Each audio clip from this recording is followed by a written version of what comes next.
We are determined to maintain the momentum that we have built on.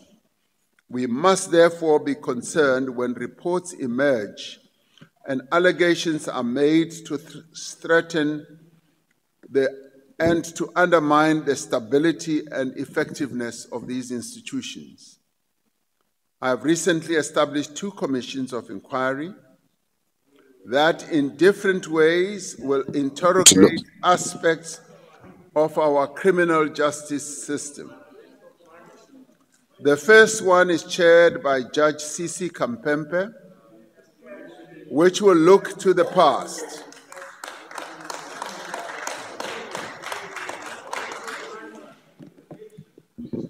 I see there's quite a bit of excitement on this side. Now, this commission, Honorable Speaker, as I take a sip of water, will investigate allegations of undue interference in the investigation of prosecutions of apartheid-era crimes. Not only is the commission necessary to ensure that justice for the victims of apartheid-era crimes and their families, but it will provide valuable lessons as we strengthen our efforts to ensure accountability now and into the future. The second, Honorable Speaker, is that which I announced on Sunday, which will be chaired by Acting Deputy Chief Justice Mbuyiseli Madlanga, which will investigate allegations by the South African Police Service Provincial Commissioner in KwaZulu-Natal, Lieutenant General Nhlanhla Mkhwanazi.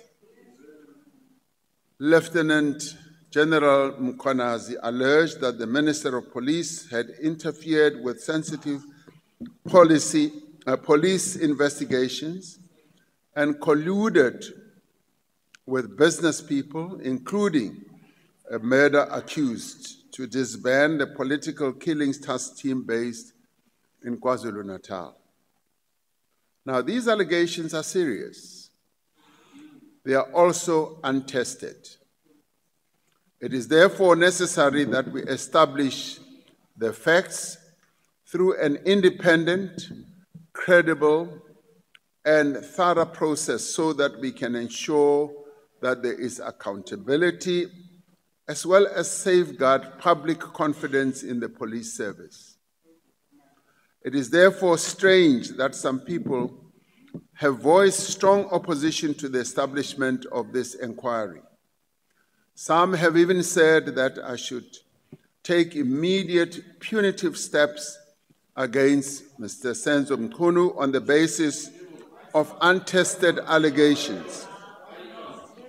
Not only would this be unfair, but it would also create a very dangerous precedent.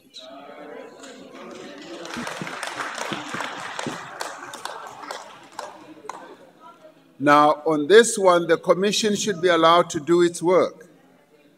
Some people have even resurrected the tired line that commissions and panels that we have established in the past have produced meaningless results. This view is wrong. It is not borne out by evidence.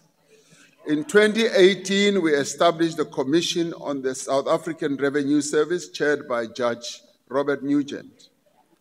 The commission's findings and recommendations resulted in a comprehensive overhaul of SARS.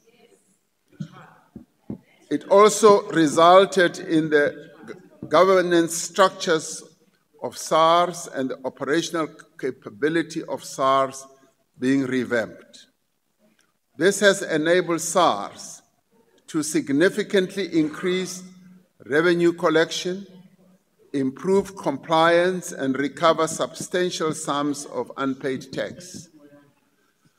The Commission of Inquiry into the Public Investment Corporation, the PIC, which was chaired by Judge Lex Mpati, exposed serious governance failures and led to far-reaching institutional reforms at the PIC. These commissions resulted in disciplinary actions and the cancellation of unlawful contracts. The implementation of the recommendations of the high-level panel on state security agency have contributed significantly to SSA stabilization and recovery. It has also improved oversight and accountability, and the structural reforms contained in the General Intelligence Law Amendment Act. Following the recommendations of the expert panel into the 2021 civil unrest, government has taken steps to ensure better intelligence coordination, capacitating public order policing, strengthening community policing forums, as well as strengthening and streamlining the functionality of the National Security Council. In the 3 years since the final report of the State Capture Commission was presented to the President, the government has undertaken major reforms based on the recommendations. 8 new laws have been enacted to strengthen our anti-corruption institutions, enhance procurement system, reform the intelligence services, as well as to improve corporate accountability and public administration. The value of assets that were linked to state capture that have been recovered by the state now stand at 11 billion rand by March of this year. Order, honorable members, let's not have running commentary. Now, you can have an opportunity, I'm sorry, Mr. President, you can have an opportunity to interject, but you can't have a running commentary. And also, if you have got different views, your parties will have an opportunity to speak. Mr. President, you can proceed. Thank you, Honorable Speaker. My apology. Another 10.6 billion rand is currently frozen, awaiting the outcome of cases that are in court. There are criminal cases arising from the State Capture Commission that have been concluded, all with guilty verdicts. Other cases involving 51 individuals and 27 companies are currently enrolled in court. Now, each of these commissions and panels did succeed in unearthing information and made findings that were critical to understanding the events that took place then. They were essential in ensuring accountability, providing recommendations on the strengthening of our institutions and processes.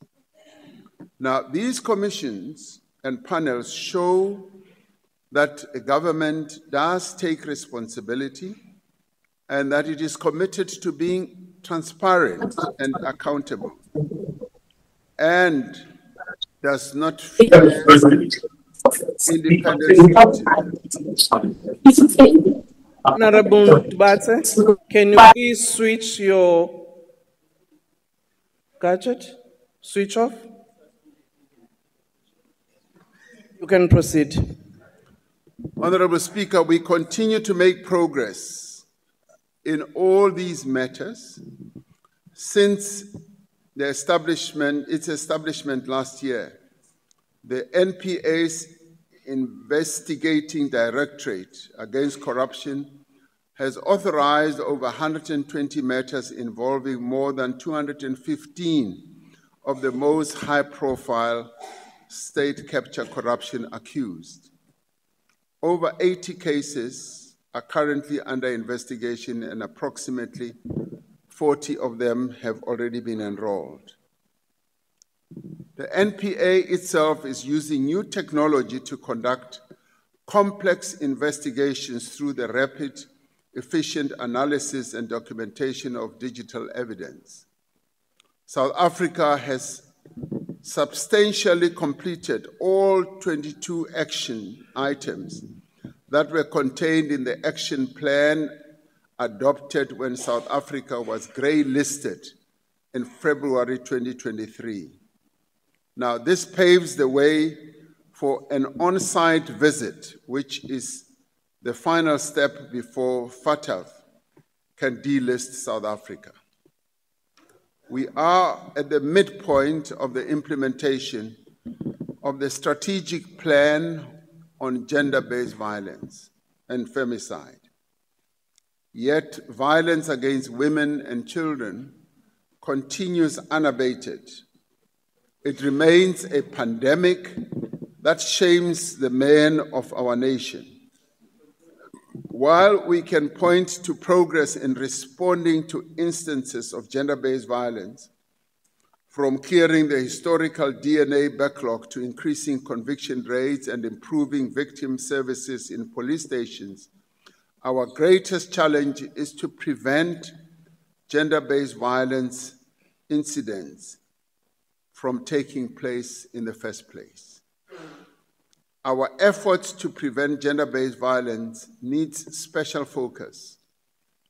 They need to be intensified, they need to be massively scaled up and include all sectors of society. We need to give greater attention to the social factors, such as alcohol abuse, that fuel such violence. The impact of weak governance is felt the most at the local level.